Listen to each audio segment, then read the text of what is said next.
Yeah. How many would you like to open in 2025? 2025, I'd like to get, well, we're already half the year. I have two deals coming down the pipeline. I want 20, but I think that Okay. about 10 is realistic. Um, and then next year, I'd like to target about 50 and then follow, I have a 505-year plan. So Wow. I was going to ask you, like, what do you see long term, or, as this is a legacy business for it you, isn't is, it? it is, it goes back as far as my grandfather. Like it took, it was very special to me that, I lost my father in the midst of all this and he was my cheerleader. I call him my Mickey to my Rocky. Aw.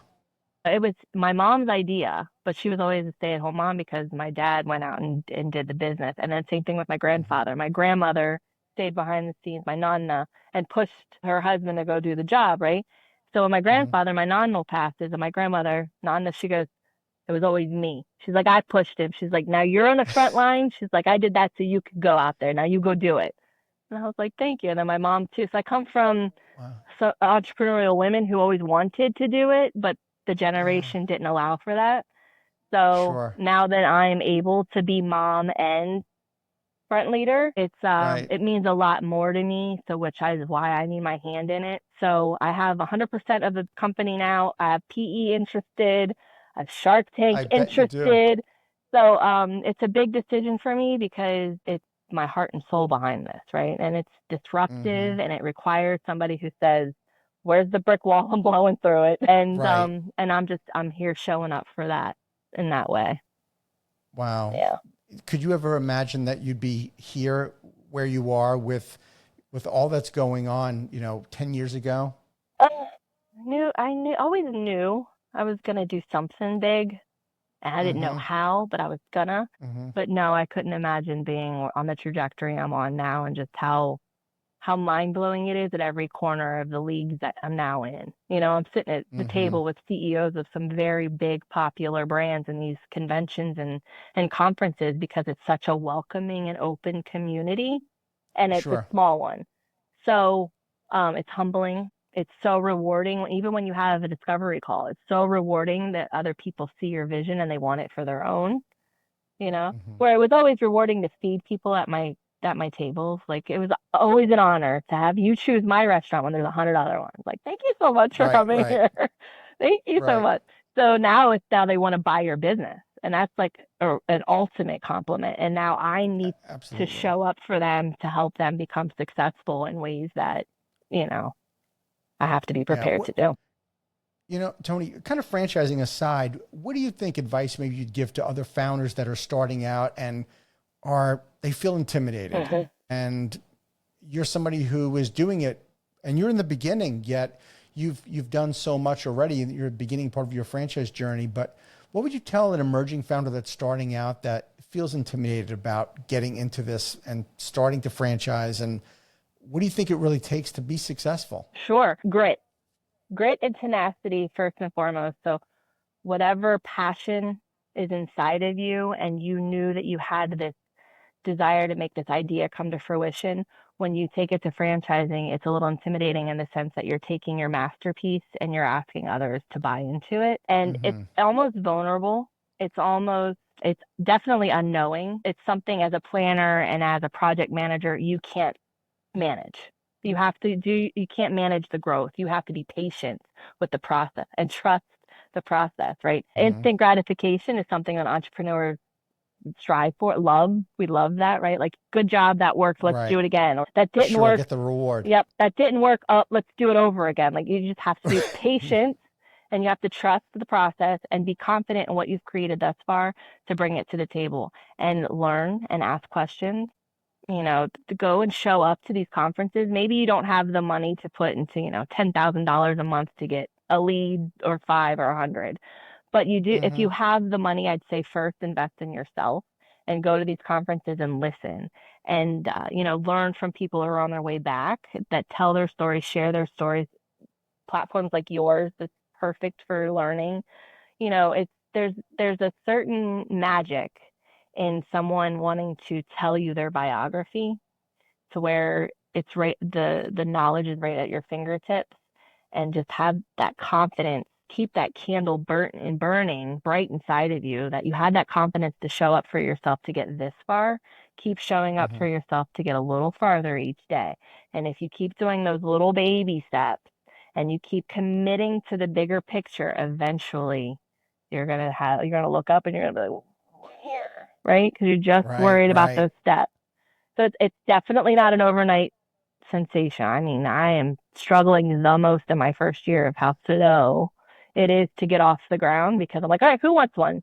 And Right. it's not that way. You have to find the right people. It's dating. It's dating. You have to go through a lot of duds before you find the one. You know? Right, right. Well, in franchising, especially because you're saying, like, as an entrepreneur, we do want the instant Mhm. gratification of seeing the success, and franchising is like the exact opposite. It's the antithesis of what we think entrepreneurship should be, of getting that It reward. Because being a sure is. franchisor, we're not going to be profitable right away. It Correct. takes many years before we're, quote unquote, royalty sufficient, Yep. and before we can, not have to worry about bringing in the next franchise. Yep.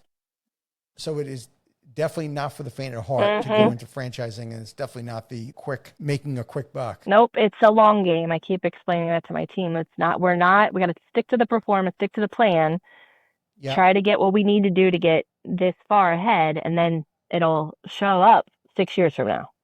it's a hockey It stick. really is. And Yeah. I think that's the biggest pivot in learning franchising. Just how much you put into it now will show up 4 or 5 years ago, and how much Right. systems matter. So from the start, like if you're starting up, I say put more time into the systems that you're selling the next person. So when you do Hmm. have 50, 60, 10 sales even, that system is reliable, that you can multiply it over and over again and not having to go back to the drawing board and refix the system. So if you're putting more time into what you're starting, building that foundation, learning what softwares are out, I mean, it's a big world. Learning all of the Hmm. different offerings out there first before you start piecing your chessboard together, and then go. That's my Yeah. biggest advice. I think that's great advice, because you either pay now or pay later.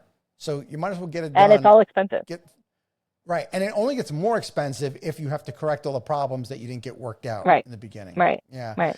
Tony, what's been your biggest surprise since becoming a franchisor Boy, about franchising? boy, you know what? I always had fun on my whiteboard creating like goals and projections for my team. Like if we serve this many people, we're going to make this much money and then a percentage of this. When you Okay. do it in multiple in the franchise world, it's kind of mind blowing of what the potential could be, right? Hmm. Like, and you're talking in the billions for people like Crumble Cookie and Jersey Mike's. Like it all started with Sure. an idea. So I think that was the biggest surprise to me, is like hearing other success stories and how they got bought out by PE by several $100 million. And it's like, okay, no problem. Let's just work to get towards that. Like it's normal, average, everyday conversation in this world. So that was a big surprise because, Right. it's just a different language. I can't take to my restaurant association in York County and say, hey, I just got back from this conference when the multiples are now 8 times your EBITDA. And they're like, what? I'm just trying to make my Right. food Right. costs this year. So, Right. yeah, it's you have to train your mind to think differently in the franchise world. Yeah, no, it is a total different world. Let's talk about a little bit about industry trends. Are you seeing something that maybe from the time you started, 7 years ago to today, on, because obviously you went through COVID, Mhm. but now even coming out of COVID, are you noticing trends that have changed in terms of what your customers expect or competition? Absolutely. So I think it's very safe to say everybody's looking for another healthful approach to fast food dining, right? Like as a society, I think the numbers with what we're seeing with, major fast food chains are struggling with getting their clientele back in the volume that they used to have, because it's a new world. Hmm. People are now more informed and looking for more information as to what they're eating. What I really am leaning into right now is that we are a healthful approach to quick service dining. You don't have to feed your kids burgers on the go because that's the only option available anymore. Chicken sandwiches or tacos or burritos. Like there is a way, just like they do in Italy, to eat Right. pasta on the go It's just a matter of teaching the public and training the public. But what is absolutely working in my favor is more people are looking for that healthy dining. So when you walk into a PastaNito and you see our beautiful presentation of all the fresh vegetables, and we're pushing unlimited option. If you get the veg option, it's unlimited. You want another scoop of spinach? Let's do it. You know what I mean? Nice. So I'm really, really leaning into that and not feeling like, oh my God, people are wanting burgers. Like, no, we're offering something different. Our new slogan is we don't do burgers, we do better. There you There you go. go. Thank you for tuning into the Emerging Franchise Brands podcast. For additional insights, guest applications, and to stay connected, visit us at efbpodcast.com. The Emerging Franchise Brands podcast is for entertainment purposes only, and the views expressed do not necessarily represent those of Emerging Franchise Brands, its host Frank Fumey, or Emerging Franchise Group LLC. Any discussed franchise or investment opportunity requires thorough investigation, obtaining proper disclosure documents, and expert consultation before making any investment decisions. The podcast and its host do not offer professional advice or endorsements, and they hold no responsibility for actions, representations, accuracy, or consequential damages related to the podcast content.